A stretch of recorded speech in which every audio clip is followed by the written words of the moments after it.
Hello friends. तो last video में हमने पढ़ा था मेंडल का मोनोहाइब्रिड क्रॉस के बारे में। उसी में एक छोटा सा एडिशन कर देता हूं मैं, रेसिप्रोकल क्रॉस का। रेसिप्रोकल क्रॉस के अंदर क्या है, जैसे हमने यहाँ पे प्योर टोल प्लांट और प्योर ड्वार्फ प्लांट किया था, तो इसके अंदर से मान लो इसका हम फीमेल पार्ट यूज कर रहे हैं और इसका मेल पार्ट, ठीक है। तो जब इसका क्रॉस करा रहे हैं तो हमारे पास ये रिजल्ट्स आते हैं, करेक्ट। पर अगर हम इसको इंटरचेंज कर देते हैं, अब मान लो हम रेसिप्रोकल क्रॉस के अंदर क्या कहेंगे, प्योर प्लांट का हम क्या करें, मेल पार्ट ले रहे हैं, ठीक है। तो इसका मतलब यहां से हमने इसका मेल लिया और इसका फीमेल पार्ट, क्लियर। तो इसी को बोलते हैं रेसिप्रोकल क्रॉस। मतलब अब क्या किया आपने, अपोजिट, पहले वाले के अपोजिट ले, क्योंकि ये बायसेक्सुअल फ्लावर होते हैं। बायसेक्सुअल फ्लावर के अंदर हमने फर्स्ट केस के अंदर क्या लिया था, टोल प्लांट का तो फीमेल पार्ट लिया था और ड्वार्फ प्लांट का मेल पार्ट। पर अब हमने क्या किया, इसका रेसिप्रोकल कर दिया कि टोल प्लांट का हमने मेल पार्ट ले लिया और ड्वार्फ प्लांट का फीमेल पार्ट, और फिर क्रॉस करवा के देखा तो क्रॉस के जो रिजल्ट्स है उसके अंदर कोई भी चेंज नहीं आएगा, आपके पास सेम टू सेम रिजल्ट आएगा।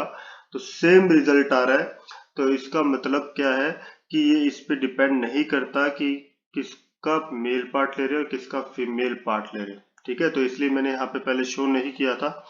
तो रेसिप्रोकल क्रॉस यही बताता है हमें कि आप मेल पार्ट किसका ले रहे हो या फीमेल पार्ट किसका ले रहे हो, इससे इस चीज के ऊपर फर्क नहीं पड़ता, आपके रिजल्ट्स के ऊपर कोई भी फर्क नहीं पड़ता, क्लियर। तो हमने ये लास्ट जो है लास्ट क्लास के अंदर डिस्कस कर लिए थे, law of paid factor, law of dominance and law of segregation. चलिए अब डाइहाइब्रिड क्रॉस के बारे में देखते हैं, डाइहाइब्रिड क्रॉस क्या होता है। तो सबसे पहले डाइहाइब्रिड क्रॉस का मतलब क्या है, डाई मतलब टू, राइट। डाई मतलब टू। तो यहाँ पे हम दो करेक्टर्स को एक साथ पढ़ेंगे। तो हम पी प्लांट की स्टडी कर रहे थे, तो मेंडल ने पी के ऊपर ये एक्सपेरिमेंट किए थे, तो उसके अंदर उसने दो करेक्टर्स कौन से चूज किए थे डाइहाइब्रिड क्रॉस के लिए, seed shape and cotyledon colour, clear. Seed shape and cotyledon colour. तो यहाँ पे सीड शेप क्या होगी, राउंड और रिंकल। राउंड मतलब एकदम गोल होगा और रिंकल मतलब उबड़ खाबड़ होगा थोड़ा सा, ठीक है। तो कोटिलीडन कलर जो है वो कौन कौन से होंगे, येलो और ग्रीन, जिसके अंदर आप देखोगे सीड शेप राउंड और कोटिलीडन कलर येलो, ये दोनों क्या है, डोमिनेंट होते हैं, ठीक है। तो हमने सबसे पहले मेंडल क्या करता है, प्योर प्लांट लेता है। तो हम यहाँ पे भी क्या कर रहे हैं, प्योर पेरेंट प्लांट्स ले रहे हैं। तो मैंने एक तरफ लिया राउंड येलो जो दोनों डोमिनेंट है, तो इनको रिप्रेजेंट कैसे करेंगे, capital R capital R capital Y capital Y. R किसको शो कर रहा है, राउंड को, वाई येलो को, क्लियर। और दूसरी तरफ हम उसके रिसेसिव ट्रेड्स लेंगे, रिंकल एंड ग्रीन। तो रिसेसिव है तो उसको हम स्मॉल आर और स्मॉल वाई से रिप्रेजेंट करेंगे। प्योर है तो देखो होमोजाइगस कंडीशन के अंदर है, प्योर है। अब इसके गैमेट बनेंगे, तो गैमेट के अंदर एक कैपिटल आर यहां से जाएगा और एक कैपिटल वाई यहां से जाएगा। तो ये क्या आ जाएगा, कैपिटल आर कैपिटल वाई। इसी तरह यहाँ पे स्मॉल आर स्मॉल वाई आ जाएगा गैमेट्स के अंदर। अब इन दोनों के बीच में जब क्रॉस होगा तो हमारे पास रिजल्ट क्या आएगा, यहाँ से कैपिटल आर आया, यहाँ पे स्मॉल आर आया, राइट। यहाँ से कैपिटल वाई और यहाँ से स्मॉल वाई, तो ये क्या आ जाएगा, capital R capital Y small Y. और ये क्या एक्सप्रेस करेगा, राउंड येलो, क्लियर। क्योंकि यहाँ पे देखोगे ये कैपिटल आर आ रहा है, ठीक है, ये डोमिनेंट है तो ये अपना एक्सप्रेशन देगा राउंड वाला। तो ये स्मॉल आर अपने आप को एक्सप्रेस नहीं कर पाएगा क्योंकि रिसेसिव है। कैपिटल वाई जो है वो किसका है, येलो का। तो यहाँ पे येलो कोटिलीडन आएगा, स्मॉल वाई वाला अपने आप को एक्सप्रेस नहीं कर पाएगा क्योंकि वो रिसेसिव है, क्लियर। तो ये क्या आ गई हमारे पास, F1 जनरेशन, क्लियर। अब इस प्लांट से जो हमें सीड्स मिलेंगे तो हम उसके अंदर क्या कर रहे हैं, सेल्फिंग कर रहे हैं, ठीक है। अब सेल्फिंग मतलब सेल्फ पोलिनेशन करना है।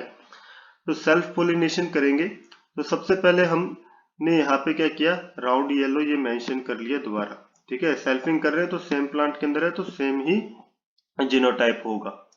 अब हम बात करते हैं कि इसके हमें गैमेट्स फॉर्म करने हैं। तो ये चार पॉसिबल गैमेट्स हैं, तो आप समझिए कि ये 4 पॉसिबल गैमेट्स कैसे बनते हैं। तो पहली बात तो ये राउंड और येलो, ठीक है, ये दोनों जो है अलग अलग क्रोमोसोम पे प्रेजेंट होंगे, या फिर ये बोलो कि सीड शेप का कैरेक्टर और कोटिलीडन कलर का कैरेक्टर दोनों अलग अलग क्रोमोसोम के ऊपर प्रेजेंट है। तो यहाँ पे देखोगे ये एक क्रोमोसोम के ऊपर मैंने कैपिटल आर यहाँ दिखा रखा है और ये दूसरे क्रोमोसोम के ऊपर कैपिटल वाई, है ना। तो ये हमेशा पेयर के अंदर होते हैं, तो इसलिए मैंने ये पेयर के अंदर बनाया है होमोलोगस पेयर। क्लियर। तो अब यहाँ पे देखोगे आप, तो यहाँ पे अरेंजमेंट किस तरीके से है, कैपिटल आर इसका इधर की तरफ है लेफ्ट साइड में और स्मॉल आर कहाँ है राइट साइड में। यहाँ पे क्या है, कैपिटल वाई जो है वो लेफ्ट साइड में है, स्मॉल वाई राइट साइड में। अब जब सेल डिवीजन होगा तो ये पेयर क्या होगी, सेपरेट हो जाएंगे। तो ये सेपरेट जब होंगे तो इधर की तरफ मूव करेगा ये वाला क्रोमोसोम और ये वाला भी, ठीक है, लेफ्ट साइड में मूव करेगा, जबकि स्मॉल आर और स्मॉल वाई जो है वो राइट साइड के अंदर मूव करेंगे, है ना। तो इसका मतलब क्या है कि जब ये यहाँ से सेपरेट हो जाएंगे ये क्रोमोसोम और अलग अलग गैमेट्स फॉर्म करेंगे, तो यहाँ वाला जो लेफ्ट साइड में जो गैमेट बनेगा वो क्या हो जाएगा, कैपिटल आर कैपिटल वाई, और जबकि राइट साइड वाला क्या होगा, small R small Y. Clear. तो इस तरीके से क्या होता है, यहाँ पे गैमेट फॉर्म होते हैं।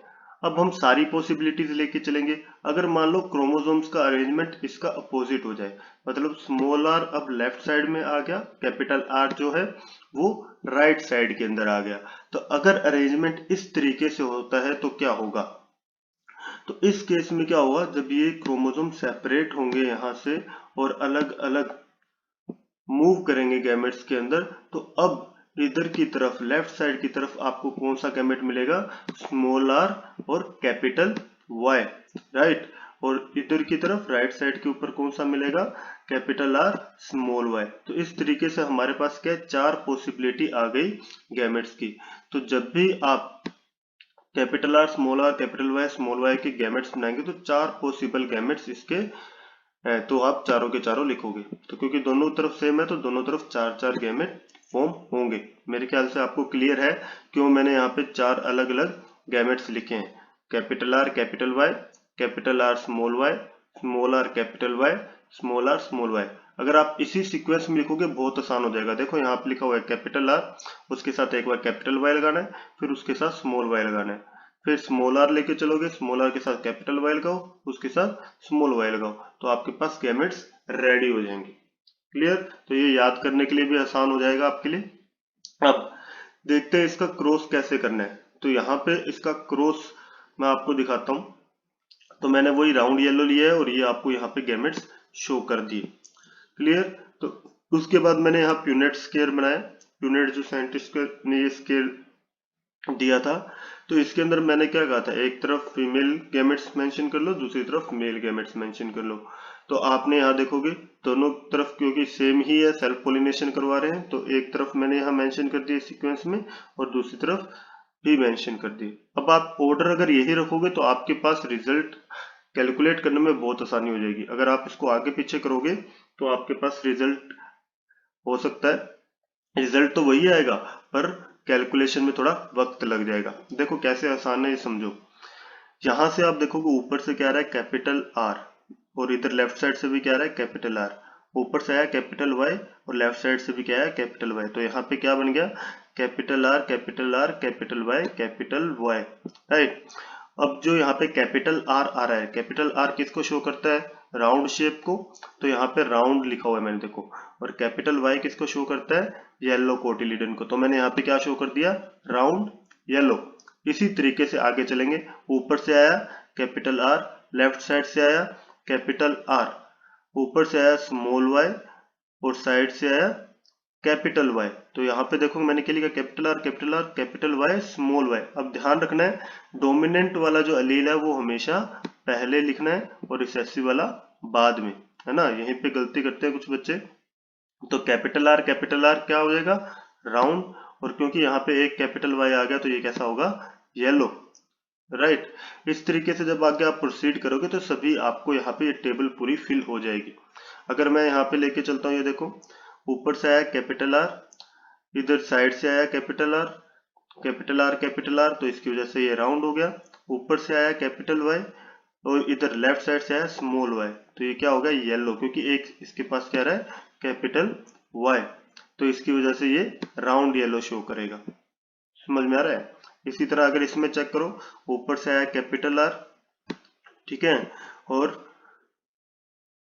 इस तरफ से भी क्या आएगा कैपिटल आर, ठीक है, तो यहाँ पे कैपिटल आर आएगा, ठीक है। ऊपर से आ रहा है स्मॉल वाई और इस तरफ से भी क्या आ रहा है स्मॉल वाई, तो ये क्या हो जाएगा, अगर एक कैपिटल आर आ रहा है इसका मतलब क्या होगा राउंड, है ना, और दोनों स्मॉल वाई है तो स्मॉल वाई मतलब अब रिसेसिव वाला अपना एक्सप्रेशन दिखा देगा, मतलब ग्रीन, राइट। तो आप जब इस तरीके से बाकी की टेबल भी अगर फिल करते जाओगे तो आपके पास रिजल्ट्स क्लियर आते जाएंगे। क्लियर। अब इसको चेक करने के लिए कौन से कितने बहुत आसान है, देखो मैंने आपके मेंशन किया हुआ है यहाँ पे, तो मैंने आपको कलर वाइज दिखाया हुआ है।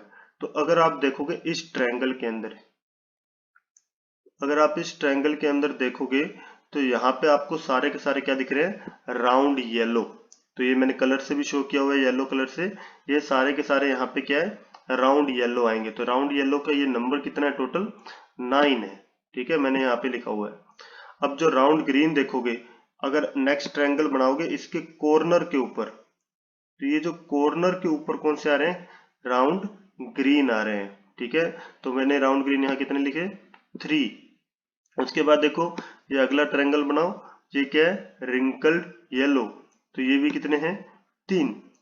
क्लियर। और एक क्या है आपके पास रिंकल ग्रीन, जो मैंने यहाँ पे आपको मेंशन करके बताया हुआ है। क्लियर। तो बहुत इजी है, ये ट्रायंगल्स बनते जा रहे हैं, आपको उसके फॉर्म में आपका कैलकुलेशन हो रहा है। तो यहाँ पे आपके पास आ जाएगा 9:3:3:1 रेशियो जो है आ जाएगा फिनोटिपिक रेशियो, क्योंकि हम यहाँ पे क्या है बाहर जो एक्सप्रेशन आ रहा है उसके बेस पे हम ये रेशियो बता रहे हैं। तो round yellow, round green, wrinkled yellow, wrinkle green, ratio क्या है 9:3:3:1। इसी तरीके से जब आप इसका जीनोटिपिक रेशियो कैलकुलेट करोगे तो वो क्या आएगा, तो जीनोटिपिक रेशियो आप देखो मैंने यहाँ लिखा हुआ 1:2:2:4:1:2:2:1:2:1, पर इसको याद करना आपके लिए थोड़ा मुश्किल हो सकता है। तो इसको याद करना का आसान तरीका क्या है 12:24:12:12:1, ठीक है, तो इससे आपको याद रह जाएगा 12:24:12:12:1। क्लियर।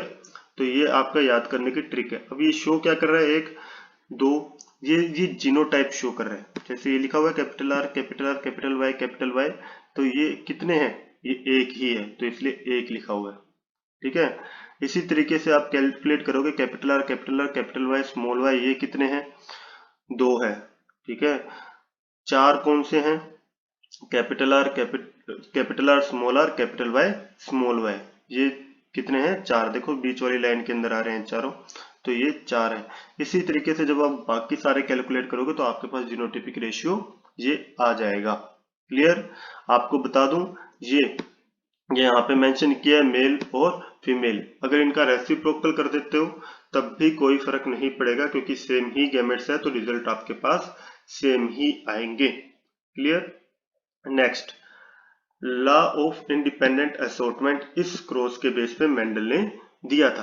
तो लॉ ऑफ इंडिपेंडेंट असॉर्टमेंट आपको क्या बोलता है इंडिपेंडेंट असॉर्टमेंट, तो ये क्या बोल रहा है अलील्स ऑफ डिफरेंट कैरेक्टर, तो डिफरेंट कैरेक्टर्स के अलील है। यहाँ पे कौन कौन से 2 कैरेक्टर है सीड शेप और कोटिलिडन कलर, है ना, located in different pairs of homologous chromosome. तो different pair of homologous chromosome लिए थे हमने, हम बता रहे थे एक क्रोमोसोम पेयर ये वाला था, दूसरा होमोलोगस पेयर ये वाला था, तो 2 अलग अलग के ऊपर हमने लिए थे, ठीक है, तो डिफरेंट लोकेशन के ऊपर है। Are independent of one another, दोनों जो है इंडिपेंडेंट है एक दूसरे के, कब जब वो सेग्रीगेट होते हैं, ठीक है, और ड्यूरिंग गैमेट फॉर्मेशन। तो यहाँ पे आपने देखा था कि ये अपना आर इधर भेज रहा था, ये अपना वाई इधर भेज रहा था, और इस केस के अंदर क्या होता है ये अपना स्मॉल आर भेज रहा था, ये अपना, ये एक दूसरे के ऊपर डिपेंड नहीं कर रहे थे, ये क्रोमोसोम पेयर अपना सेपरेट हो रहा था और ये अपना हो रहा था, तो इसका मतलब क्या है ये एक दूसरे को इन्फ्लुएंस नहीं कर रहे, right. And in coming together into the offspring by fertilisation, और फर्टिलाइजेशन जब होगा उस दौरान भी तो उस दौरान क्या होगा कि ये अलग अलग गैमेट्स फॉर्म हो गए। अब ये अपना अपना आगे फ्यूजन कर सकते हैं, राइट। तभी हमने क्या किया, यहाँ पे ऑल पॉसिबिलिटी ली है कि अगर ये वाला कैपिटल आर कैपिटल वाई इस कैपिटल आर कैपिटल वाई के साथ फ्यूज करता है तो हमारे पास क्या रिजल्ट आएगा, अगर ये इन तीन में से किसी के साथ करता है तो क्या रिजल्ट आएंगे। तो हमने वो सारी पॉसिबिलिटीज लेके चली है। तो यहाँ पे आप देखोगे इसी वजह से हमारे पास 16 पॉसिबिलिटी आई है। तो अलग अलग 16 पॉसिबिलिटीज हमने यहाँ मेंशन भी किए। अब यहाँ पे जब आप देखोगे राउंड के साथ येलो भी आ रहा है, राउंड के साथ ग्रीन भी आ रहा है, राइट। इसका मतलब क्या है, वो उसके साथ लिंक्ड नहीं है एक पर्टिकुलर कैरेक्टर, वो दोनों अलग अलग आइडेंटिटी है, अलग अलग क्रोमोसोम के ऊपर प्रेजेंट है। तो वो अपना अपना एसॉर्ट होंगे, नेक्स्ट जनरेशन में जाएंगे, तब भी यहाँ पे जो है दोनों कंडीशंस हमें मिल रही है। अदरवाइज सिर्फ एक ही कंडीशन मिलती, दोनों नहीं मिलती। इसी तरीके से क्या है, रिंकल जो है वो येलो के साथ भी आ रहा है, रिंकल ग्रीन के साथ भी आ रहा है। इसका मतलब वो दोनों जो है कैरेक्टर्स अपना इंडिपेंडेंट हो रहे हैं, इसलिए ये कॉम्बिनेशन यहाँ पे पॉसिबल है, अदरवाइज नहीं हो पाते।